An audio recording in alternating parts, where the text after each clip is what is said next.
ये कहानी है अलीगढ़ गांव की। अलीगढ़ गांव में एक मोहन नाम का व्यक्ति रहता था। मोहन बड़ा ही मेहनती था। मोहन इतनी मेहनत करता कि सब गांव वाले मोहन की ही बातें करते रहते।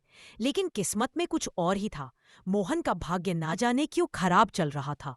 मोहन की एक पत्नी थी जिसका नाम महिमा था। एक दिन मोहन और महिमा अपने खेत में काम कर रहे थे। तभी मोहन बड़ा ही उदास बैठा हुआ था। महिमा मोहन से कहती है, क्या हुआ जी? तुम आजकल बड़े ही उदास रहने लगे हो। तुमने खाना पीना भी बिल्कुल छोड़ दिया है। ऐसे खाना छोड़ोगे तो बीमार पड़ जाओगे हर वक्त ना। जाने तुम किस सोच में घूम रहते हो। महिमा, मुझे लगता है इस बार भी वर्षा नहीं होगी। भाग्य इस बार भी हमारा साथ नहीं देगा। अगर इस बार वर्षा नहीं हुई तो हमें बहुत भारी नुकसान होगा, जिससे हम मुंशी के पैसे भी नहीं दे पाएंगे। अब तुम ही बताओ महिमा, मैं क्या करूं? मेरे पास कोई दूसरा रास्ता भी नहीं है और फसल के लिए सबसे ज्यादा जरूरी पानी है, और अगर पानी ही नहीं मिला तो फसल अच्छी नहीं होगी। एजी, तुम कहते तो ठीक हो। यदि इस बार फसल अच्छी नहीं हुई तो सेठ हमारी सारी जमीन छीन लेगा। तुम्हारे मित्र रामू भी तो है, जिसके खेत में एक पानी का कुआं है। तुम अपने मित्र से ही क्यों पानी नहीं मांग लेते? तुम मांगोगे तो वह तुम्हें इनकार नहीं करेगा। वैसे भी रामू तुम्हारा बच। यदि तुम्हारे मित्र ने पानी दे दिया तो इस बार हमारी फसल अच्छी हो जाएगी और हमारा कर्ज भी उतर जाएगा। महिमा, तुम कहती तो ठीक हो, लेकिन मुझे नहीं लगता रामू पानी देगा। तुम्हें तो पता ही है रामू का वह बड़ा ही लालची है। लेकिन तुम कहती हो तो मैं एक बार जरूर कोशिश करूंगा। इतना बोलकर महेश और महेश की पत्नी रामू के खेत में चले जाते हैं और जाकर रामू से कहते हैं, क्या महेश भाई, आओ, आज कैसे आना हुआ? बड़े दिनों पर नजर आए हो। हरो भाई, बस तुम्हें क्या बताऊं, मैं बड़ा ही परेशान हूं। ना जाने इस बार की फसल भी कैसी होगी। रामू भाई, आज मुझे तुमसे कुछ काम था। मुझे तुम्हारे कुएं से कुछ पानी चाहिए था। मैं अपने खेतों में पानी दे दूंगा तो मेरी फसल भी अच्छी हो जाएगी। तुम मुझे थोड़ा पानी दे दो।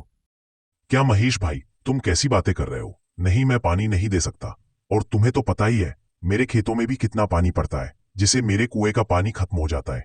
यदि मैंने तुम्हें पानी दे दिया तो मेरे को ये कभी सारा पानी खत्म हो जाएगा, और ऐसे तो मैं भी गरीब हो जाऊंगा। नहीं महेश भाई, मैं पानी नहीं दे सकता।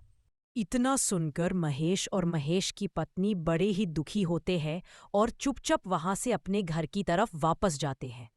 महेश और महेश की पत्नी बड़े ही उदास होते हैं, आकर खामोशी से अपने घर बैठ जाता है। तभी महेश की पत्नी अपने पति से कहती है, ए जी, तुम चिंता क्यों करते हो? ऊपर वाला सब ठीक कर देगा। तुम चिंता मत करो, सब कुछ ठीक हो जाएगा। तुम एक काम क्यों नहीं करते? सेठ से कुछ पैसे उधार ले लो। हम यूं पैसों से अपने खेत में एक कुआं लगाएंगे, जिसे हम जब चाहे अपने खेत को पानी दे सकेंगे, और जब फसल अच्छी हो जाएगी तो हम सेठ के सारे पैसे वापस कर देंगे। इसे हमारी खेती भी अच्छी हो जाएगी और खेत में कुआं भी लग जाएगा। तुम कहती तो ठीक हो महिमा, मैं एक बार सेठ धनराम के पास जरूर जाऊंगा। उनसे जाकर कुछ पैसे उधार मांगूंगा तो शायद वह दे दे। महेश सेठ धन राम के पास जाता है और सेठ से कहने लगता है, ठीक है महेश, पैसे तो मैं तुम्हें दे देता हूं, लेकिन याद रहे 10% का ब्याज लूंगा। यदि तुम चाहो तो ले सकते हो, नहीं तो मेरे पैसे मत लो। और अगर तुमने अगले महीने तक पैसे वापस नहीं किए तो तुम्हारा खेत मेरा हो जाएगा। महेश सेठ धनराम से पैसे लेकर घर आ जाता है और फिर से अपने खेत में कुएं का काम शुरू करा देता है। कुछ लोग कुएं के लिए खुदाई करते हैं। खुदाई करते करते कई दिन ऐसे ही बीत जाते हैं। कई दिनों के बाद महेश का कुआं तैयार हो जाता है। महेश यह देखकर बड़ा ही खुश हो जाता है कि अब उसके खेतों में भी भरपूर पानी हो जाएगा। महेश अपनी पत्नी से कहता है, महिमा, तुम्हारी सलाह काम कर गई।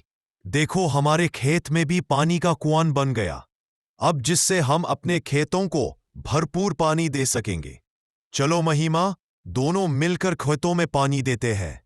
वाह! दोनों मिलकर खेतों में पानी डालना शुरू कर देते हैं और दोनों ही खुशी से अपने खेतों को देखते रहते हैं। महिमा और उसका पति खेत में पानी डालकर अपने घर की तरफ आ जाते हैं। दोनों आकर खाना खाते हैं। खाना खाने के महिमा और उसका पति आराम से सो जाते हैं। अगले दिन जैसे ही सुबह होती है, महिमा और महिमा का पति दोनों मिलकर अपने खेत की तरफ निकल जाते हैं। जैसे ही दोनों खेतों में जाते, दोनों खेतों में देखकर हैरान हो जाते हैं। और महिमा, हम तो बर्बाद हो गए, हमारा क्वान कहाँ चला गया? लगता है हमारा क्वान किसी ने चुरा लिया है। अब मैं सैथ के पैसे कैसे वापस करूंगा? सैथ तो मेरे सारे खेत रख लेगा। मैं बर्बाद हो गया, मैं कहीं का नहीं रहा। आप चिंता ना करें, हम अभी महाराज के पास जाएंगे और अपनी सारी बात महाराज को बताएंगे। जरूर महाराज हमारी समस्या का कोई ना कोई हल समाधान निकाल देंगे। इतना बोलकर वह दोनों महाराज के महल में चले जाते हैं और जाकर अपनी सारी बात महाराज को बताते हैं। ये कैसे हो सकता है? हमारे राज्य में चोरी कैसे हो सकती है, और वह भी कुएं की चोरी? ये मुझे बिल्कुल विचित्र लगता है। ऐसा होना असंभव है। जरूर तुम झूठ बोल रहे हो। अगर तुम्हारी बात सच है तो हम उसे चोर का पता जरूर लगाएंगे। सैनिकों, जाओ और जाकर पता लगाओ आखिर कुआं बनाया भी था या नहीं।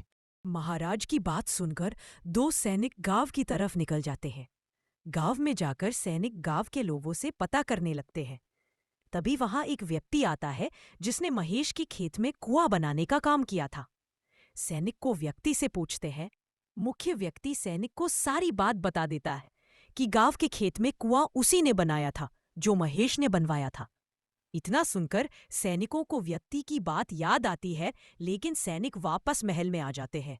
उधर महेश अपनी पत्नी के साथ अपने घर की तरफ वापस आ रहा था।